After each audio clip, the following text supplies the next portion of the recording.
Yo, what's happening, everybody? Long time no see. Uh, I've definitely been MIA for a good minute now. Hoping everyone hasn't completely forgotten about me. Um, this is a current project I'm working on. It's just a piece of base terrain. It's going to be for this guy if I ever get him finished. It's got interlocking magnets, cylinder, brass tubing on the inside. There we go. Just a real sturdy mount. Don't have to worry about ever dropping this thing, but yeah. I've had a lot of issues, personal ones mainly, so I have not been able to do any videos, but I got asked to do one. And for those of you thinking about doing YouTube, let me tell you, it's a lot more intimidating than you think. It's kind of like it's like pushing a boulder uphill. You get some traction and you're moving along just fine and everything's going great, but if you ever stop, that boulder gets really, really heavy, and before you know it, you're rolling downhill and it's almost impossible to get the ball going again. But I was asked to do a video on, might seem odd, but bricks for base terrain. That piece, actually, I just had in my hand, it's got some bricks in it. And I'll show you how to make simple bricks, a few different ways to do it. We've got some rolling pins, we got some styrofoam, epoxies, you name it. We're going to start with the styrofoam because that was the one that was specifically asked for. Just using a sheet of cheap poster board from Dollar Tree. Let's just cut a piece of this for video purpose. There we go. I've already peeled off one side. This particular paper, specifically from Dollar Tree, the core foam, is designed to have the paper peeled off, which is very nice. We'll crumble up this piece of paper here, and we're going to keep that. We're not going to throw that away. Let's cut us a couple small pieces here, just for sake of doing things. All right, the number one easiest way to go about this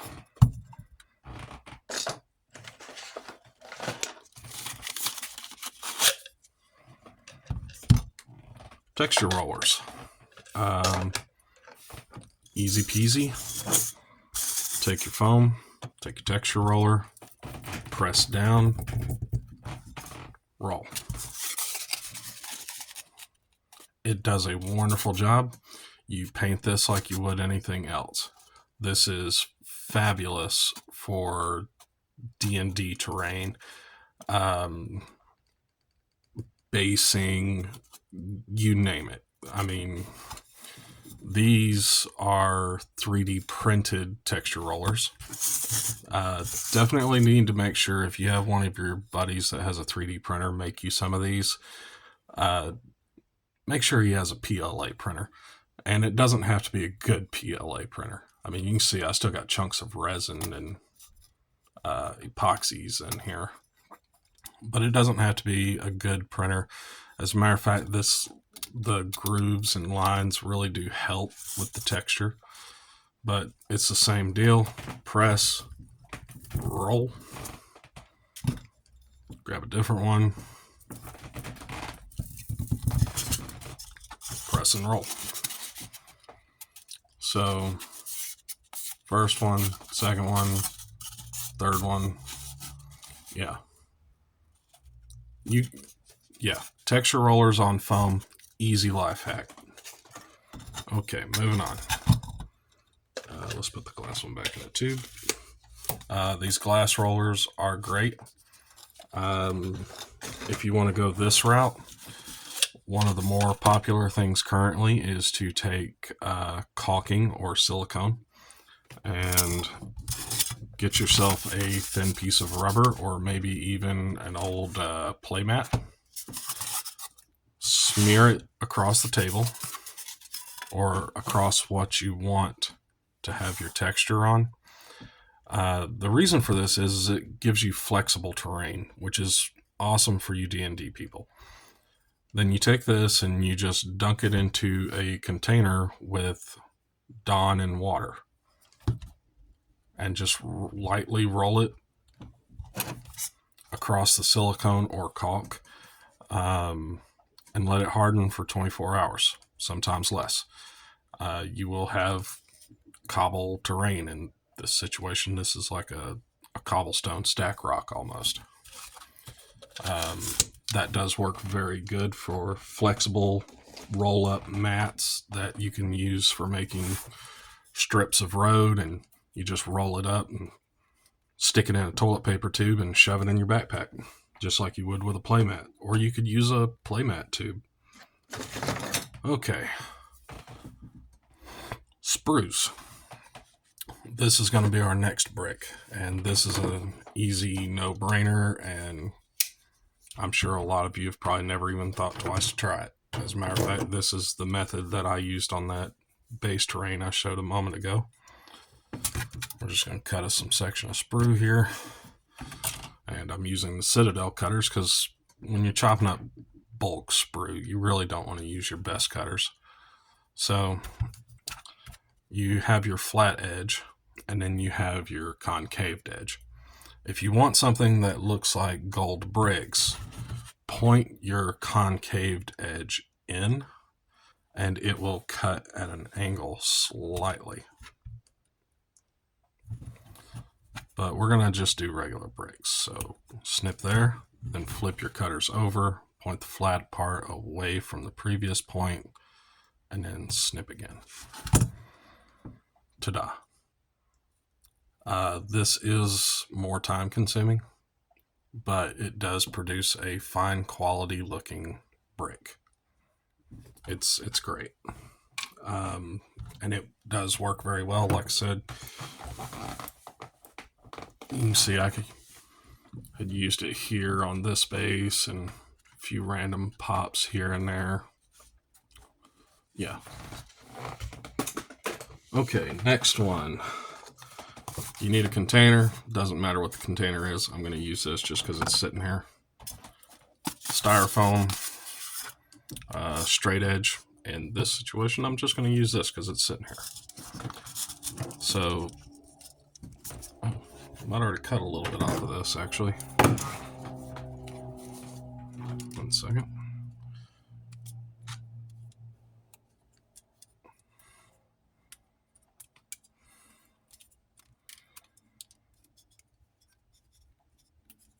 Yeah, and this is just going to be a straight edge. That's all it is.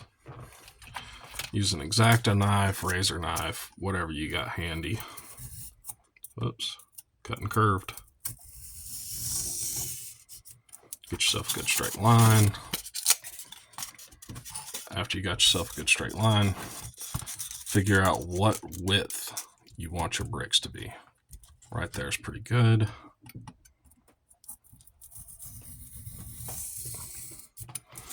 And you notice we're not cutting all the way to the top. We're letting it hang here. You're going to do this multiple times. Obviously, a ruler would be better. But you're just going to keep doing this all the way down. And then you'll come back this way. And then find out how wide you want your bricks to be. And do the same thing in the opposite direction. And you will get little bricks. And these, let's go ahead and just chop these up real quick.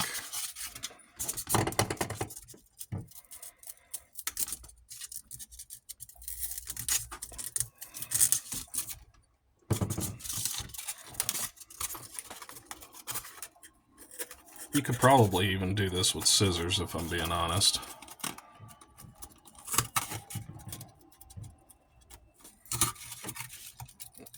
But this method right here makes a very clean brick, but we're going to change that because we do want some texture on our brick.